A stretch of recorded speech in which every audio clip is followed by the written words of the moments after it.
So based on our past experience, as the data comes in, we're always interpreting it based on our past experience and the core beliefs we have from our past experience, given whatever our cognitive abilities are for analyzing and assessing. So Len, just so I'm following you, 12 o'clock is our data, right? The data's coming at 12 o'clock. And then 2 o'clock is how we're processing that data? Now, so 2 o'clock is interpreting, assessing, making assumptions. Thank you. So that's the next step on the clock. So 12 o'clock is data, 2 o'clock is assessing, interpreting. It's the assumptions we make about what the data means. So at that stage, the thinking part of our brain is communicating with us. We're talking to ourselves from that part of our brain. Yeah. Based on our interpretation, we produce chemical and electrical processes in our body. We call those physical symptoms and emotions. So the 4 o'clock step, the next step on the clock, is what I call impact. And when we're talking about our internal communications, that impact is physical symptoms and emotions. And so now we're communicating with our whole body, or with the emotional part of our brain. In a different way.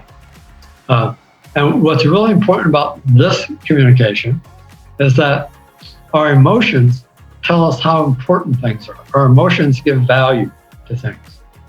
You know, if we didn't have emotions, everything would be a flat line. Everything would just be gray.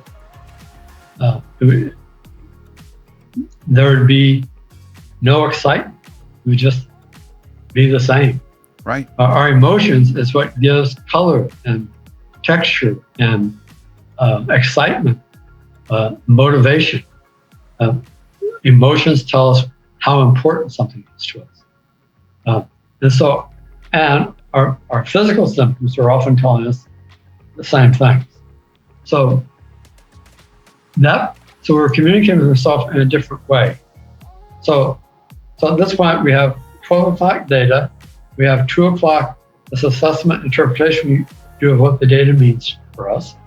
At the 4 o'clock, our whole body is communicating with us about how important it is, what the impact is.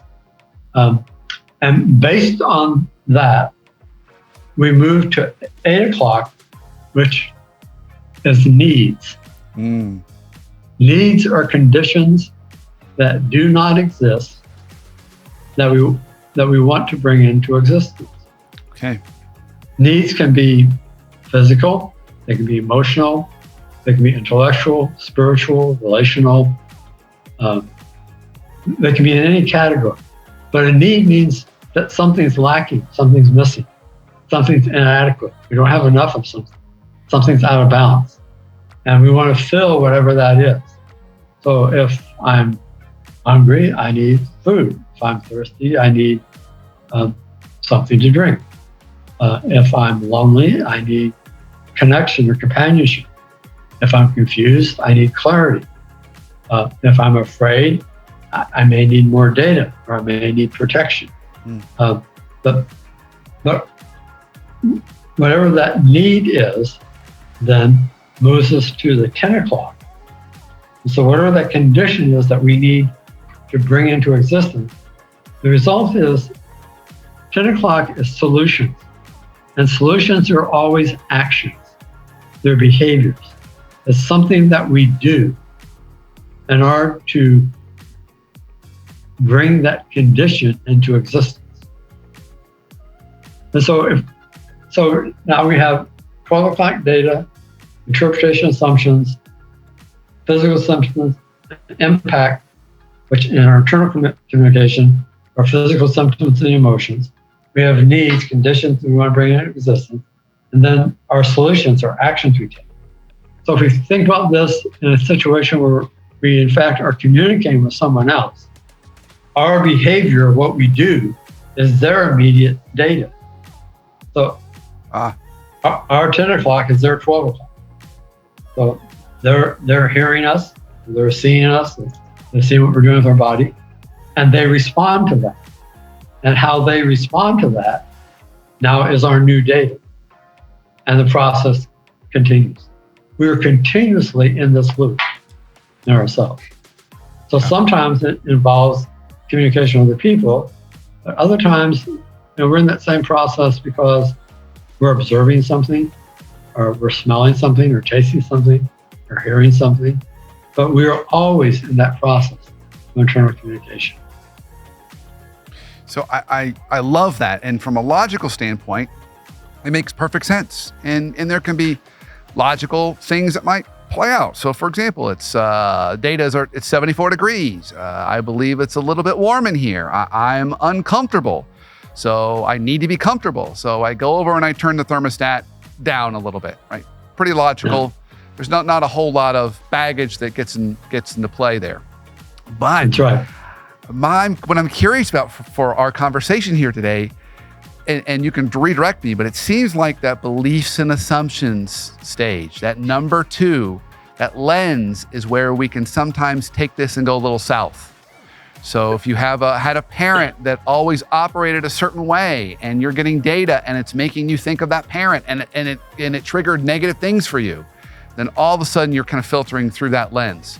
Is that a fair assumption? Is it the number 2? Is that where things can become a little bit offline? Yes. Okay. Yes. So what's true is that if we're conscious of this process, then we have the option of managing the process, of improving it. But when we're not conscious of the process we go through, we're the victim of the process. And the process has a life of its own. And so what's important to realize is that oftentimes we don't have all the data we need, or the data that we're taking in is misinformation or inaccurate. And so that's step 1. Step 2, in the 2 o'clock in the interpretation, we can't always trust our personal narrator and what he or she is saying to us. And the reason for that is that we are historical creatures.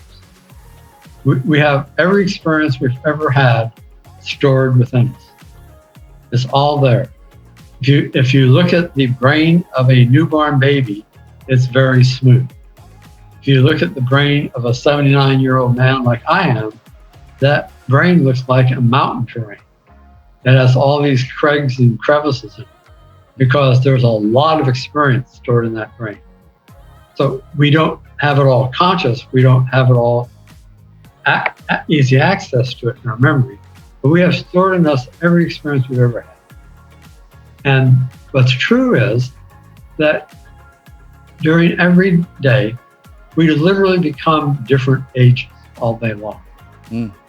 As different parts, as we take in data and it stimulates some part of our brain where we have stored experience. We don't just remember that experience. We become that experience.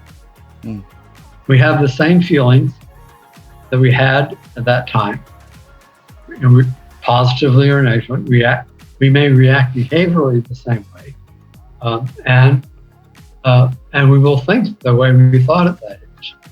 So what's true is that in all these stages of our life, it goes back to the script.